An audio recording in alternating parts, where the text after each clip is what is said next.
안녕하세요. 몰라도 상관없는 지식 몰상식입니다. 우리가 중국집을 가면 늘 볼 수 있는 단무지 없는 짜장면과 짬뽕은 상상도 할 수 없죠. 김밥에도 들어가고 만두에도 들어가고 잔치국수에도 들어가고 무쳐서도 나오고 그냥 먹어도 새콤달콤한 맛으로 우리들의 입맛을 돋궈주는 이 단무지는 언제부터 우리 삶 속에 들어왔을까요? 단무지의 유래에 대한 설은 매우 여러가지입니다. 심지어 한국의 승려인 태감이 전파했다고도 알려져 있는데 이건 같은 승려인 신미대사가 한글을 만들었다는 이야기하고 동급인 내용이고, 전국시대 당시 일본의 타쿠왕 소호라는 승려가 만든 타쿠왕 직회라는 선식에서 시작되었다는 설이 가장 유력합니다.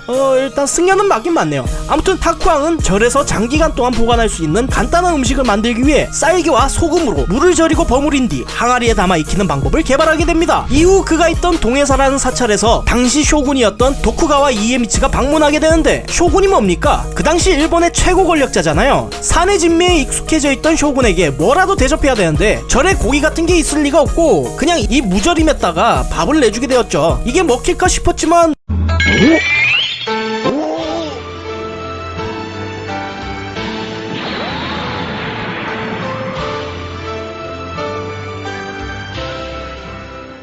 의외로 담백한 맛에 이에미치가 뿅 하고 반하게 됐습니다. 이에미치는 이 반찬의 이름을 물었지만 아무 이름도 없는 그냥 무절임이란 말에 개발자인 타쿠왕의 이름을 붙여 타쿠왕 직회, 즉 타쿠왕 절임이라고 이름을 지어줍니다. 오늘날로 치면 엄마 손파이나 같은 이름인 거죠. 이 간단해 보이는 무절임이 긴박한 전장터에서 밥을 제때 챙길 수 없는 병사들에게 쓸모가 있을 것으로 판단하고, 이에미치는 이후 출병하는 병사들에게 통으로 허리춤에 차게 한 채 전쟁을 하도록 했다고 알려져 있습니다. 아무튼 타쿠왕은 오랜 시간 동안 일본의 대표적인 야채절임으로 전래되어 왔고, 쌀겨로 수개월간 숙성시키는 방식으로 인해 제작 비용이 높은 고급 반찬으로서 막부의 장군이나 호위무사들의 밥상에서나 볼 수 있는 음식이 됐죠. 그런데 원조인 타쿠왕의 색깔은 지금 우리가 먹는 단무지처럼 노란 게 아니라 뒤죽박죽이었어요. 앞서 말한 쌀겨로 숙성시키는 과정에서 숙성기간에 따라 무가 노랗거나 회색 또는 갈색으로 변색되는데, 이게 꼭 상한 것 같다는 말이죠. 만드는 사람마다 색이 달라서 이게 무슨 절임인지도 모르니 색을 통일하기 위해 치자나무 열매를 우린 물 또는 울금을 첨가해서 노랗게 만들게 되었고, 20세기에 들어서 타쿠왕이 공장에서 대량 생산되면서부터 아예 황색 색소를 이용하는 케이스가 정착해 우리가 아는 단무지색으로 바뀌게 된 거죠. 그럼 우리나라엔 언제부터 단무지가 나온 걸까요? 구한말 동학농민 항쟁을 빌미로 시작된 중국과 일본의 청일전쟁이 끝나고 난 뒤 중국인들과 일본인들이 본격적으로 조선에 들어오기 시작하고, 이후 외식 문화가 성행하지 않았던 일제강점기 때 명월관이란 식당이 처음 문을 열게 됩니다. 그리고 이 명월관을 시작으로 우리나라의 외식 문화가 성행하게 되었죠. 사실 근데 당시에 돈 있는 사람들만 이런 고급 식당에서 외식을 즐길 수 있었는데 누구였겠어요?